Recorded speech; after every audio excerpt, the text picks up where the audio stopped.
नमस्कार. डाकेताई यूट्यूब चॅनलमध्ये सगळ्यांचं स्वागत आहे. आणि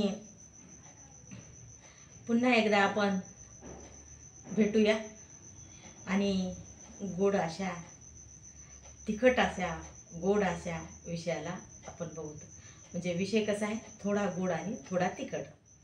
आता थोडा गोड आणि थोडा तिखट असा विषय काय असेल हे जर तुम्हाला सगळं जाणून घ्यायचं असेल तर पूर्ण व्हिडिओ बघा. व्हिडिओला मी लगेच सुरुवात करत आहे. तर पुन्हा एकदा तुम्हाला नमस्कार.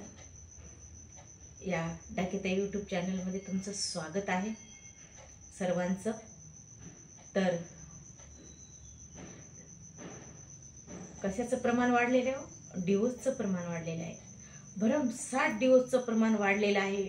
आणि तुम्ही जर बाहेर वावरत असाल तर तुम्हाला बघायला मिळेल की जिकडं बघल तिकडं पती पत्नीचे वाद, छोट्या मोठ्या गोष्टीहून पती पत्नीचे वाद होत आहेत.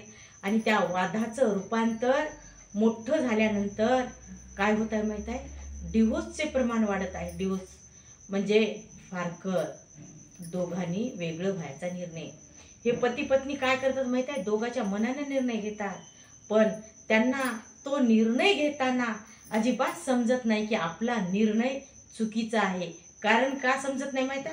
ते दोघं एवढे रागात असतात, त्यांचे एकमेकावर एवढे चिडलेले असतात की त्यांना आपण 4 दिवस संसार केलेला आहे, ती आपली बायको आहे, तो आपला नवरा आहे, आणि थोडंफार त्याचं चुकलं असेल, थोडंफार माझं चुकलं असेल, असं हे दोघं अजिबात विचार न करता डायरेक्टली थोडंफार भांडण झालं, थोडंफार काही विचार जुळना गेले की डायरेक्टली डिवोर्सला तयार. कशासाठी हो? संसार म्हणजे काय भाजीपाला आहे का? पती पत्नी म्हणजे हा काय खेळ मांडलेला खेळणं आहे का? नाही.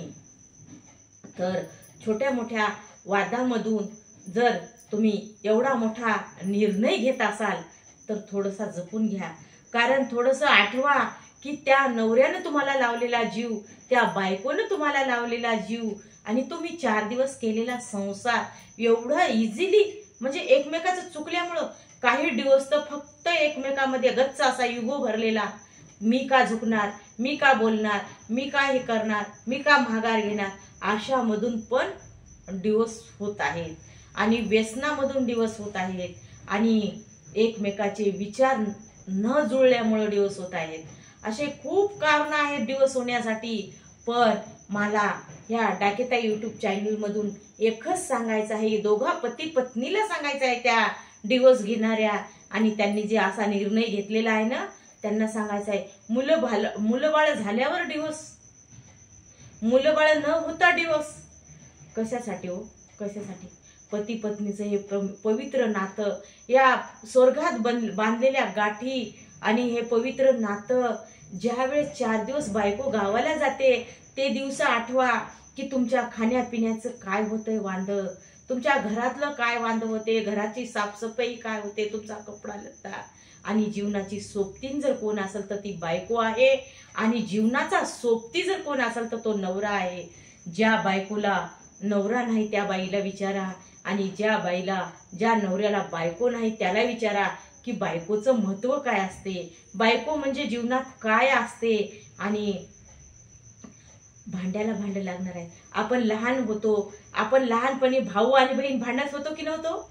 एका आईच्या उदरातून जन्म घेऊन सुद्धा आपलं बहीण भावाचं जुळत नव्हतं. हे तर दुसरे, एका वेगळ्या खानदानीतला नवरा, एका वेगळ्या खानदानीतली बायको. मग खानदान बदललं म्हणजे विचार बदलले, त्याची ओळख पाळख नसते, तर ते नवरा बायको म्हणून जवळ आलेले असतात, मग कमी जास्त विचार असतात. हे बघा, समजून घेणं आणि टिकून ठेवणं संसार कोणाच्या हातात आहे? ह्या दोघांच्याच हातात आहे. तिसरं काहीच करू शकत नाही. नवरा बायकोच्या भांडणात तर तिसऱ्यानं जायलाच नको, कारण ते लोकांचा भरोसाच नाही, कधी एक होतील, कधी बोलतील, कधी गोड होतील, कधी भांडण होतील. मी पहिले सांगले तुम्हाला की थोडा गोड आणि थोडा तिखट विषय आहे. खरंच हा विषय आहे डिवोर्स, नवरा बायको आणि त्या नवरा बायकोचं भांडण. म्हणजे हे विषय किचकट आहे. माझ्या डाकेताई यूट्यूब चॅनलवर जर पहिल्यांदा आले असाल तर या चॅनलला सबस्क्राईबर करायला विसरूच नका. नक्की सबस्क्रायबर व्हा आणि व्हिडिओ शेवटपर्यंत पहा. लाईक करा, कमेंट करा आपल्या प्रतिक्रिया कळवा. ह्या विषयाबद्दल तुम्हाला काय वाटते ते, आणि आपल्या मैत्रिणीमध्ये शेअर करावं. मैत्रिणीमध्ये शेअर करा. तर पुन्हा एकदा मी म्हणते की मी एकाच बायकोला उद्देशून व्हिडिओ करत नाही किंवा नवऱ्याला उद्देशून व्हिडिओ करत नाही, तर मी या दोघांना व्हिडिओ करते. कारण टाळी वाजण्यासाठी हा हात पाहिजे आणि हा हात पाहिजे, तसेच संसारासाठी हे दोघं पाहिजेत. तुम्हाला मी सांगते की आज महागाई वाढलेली आहे, आणि महागाई वाढल्यानंतर आपला खर्च वाढलेला आहे. आपला खर्च वाढल्यामुळं, महागाई वाढल्यामुळं आपलं जे उत्पन्न आहे, आपला जो पगार आहे, आपली जे शेतीबाडीतली इन्कम आहे, तुमचा कोणता बिझनेस असेल त्याच्यातलं इन्कम असेल, तर ते इन्कम आपल्याला पुरायला तयार नाही. कारण काय असेल हो त्याचं, तर आपला खर्च वाढलाय, उत्पन्न कमी झालंय आणि खर्च जास्त झालेला आहे. त्यामुळे मी विनंती करून सांगते माझ्या माता भगिनींना की तुमच्या नवऱ्याचं उत्पन्न असेल, तुमच्या नवऱ्याचं उत्पन्न जेवढं असेल तेवढाच खर्च करा ग माऊल्यांनो, तेवढाच खर्च करा. कारण ज्या वेळेस तुम्ही उंबरवट्याचं माप ओलांडून आलेले आहात, सप्तपदीच्या 7 फेरे घातलेले आहात, त्या दिवशी त्या नवरदेवाच्या हातात हात घालून तू आहेस त्या परिस्थितीमध्ये, मी तुला साथ देईन म्हणून हे 7 वचनं घेतलेले आहात तुम्ही. म्हणून मी काय म्हणते की तुम्ही एकमेकाला अग्नीच्या साक्षीनं एकमेकाला वचनं दिलेले आहे. तर डिवोर्सचा जरी प्रसंग आला, जरी तुमचा वाद असा खूप मोठा झाला, तरी एकानं माघार घ्या, तो डिवोर्स व्हायचा टाळेल. एकाने शांत बसा, भांडण टाळल. एकाने माफ करा, भांडण टळेल आणि तुम्ही वेगळे व्हायचे थांबाल. अहो, तोडायला सोपं आहे. एका झाडाला कुऱ्हाड लावा, फटकन फांदा तुटून बाजूला होते किंवा झाड मुळासकट तुटते. पण ते तुटलेलं झाड जोडायला किती कष्ट लागतील बरं. ते जुटल का? नाही जुटत. एकदा दूर गेलेले मन नंतर एका जागी ये म्हणलं तर यायला तयार नसतात. आणि नंतर आधीच्या सारखं प्रेम तुमच्या नवरा बायकोमध्ये राहूच शकत नाही. म्हणून काय करायचंय माहित आहे का? एकमेकाला इज्जत द्यायची आहे, एकमेकाच्या भावना ओळखायच्या आहेत. पती पत्नीचं नातं हे 7 जन्माचं नातं असतं, आणि ह्या 7 जन्माच्या नात्यामध्ये तुम्ही जर एकमेकाला ओळखलात, तुम्ही जर एकमेकाला ओळखून जर जगलात, तर संसार हा कठीण नाही. संसार हा कठीण काहीच नाही. संसार हा सोपा आहे. आणि तुमच्या घरात जर सारखे सारखे वाद होत असेल, तर त्याचे परिणाम तुमच्या लेकरावर होणारच आहेत.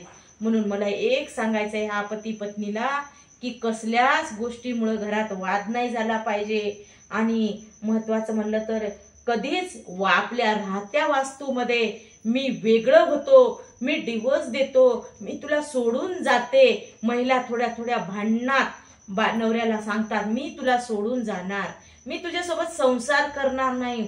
आणि नवरा पण थोड्या थोड्या गोष्टीला काय म्हणतो बायकोला, चल जा, मला तुझी गरज नाही. असं आपल्या राहत्या वास्तूमध्ये बोलू नका. कारण तुमच्या जे तोंडातून निघालेला शब्द आणि वास्तूने जर म्हणलं तथास्तु, तर ते आपण बोललेल्या गोष्टी घडत असतात. म्हणून मला तुम्हाला एक नम्र विनंती आहे, घटस्फोटाचं प्रमाण खूप वाढत आहे. त्यामुळं होता होईपर्यंत वाद टाळा, एकमेकाला इज्जत द्या. कारण ती परक्याची पोर आपल्या घरी आलेली असते, तिला इज्जत देणं आपलं कर्तव्य आहे.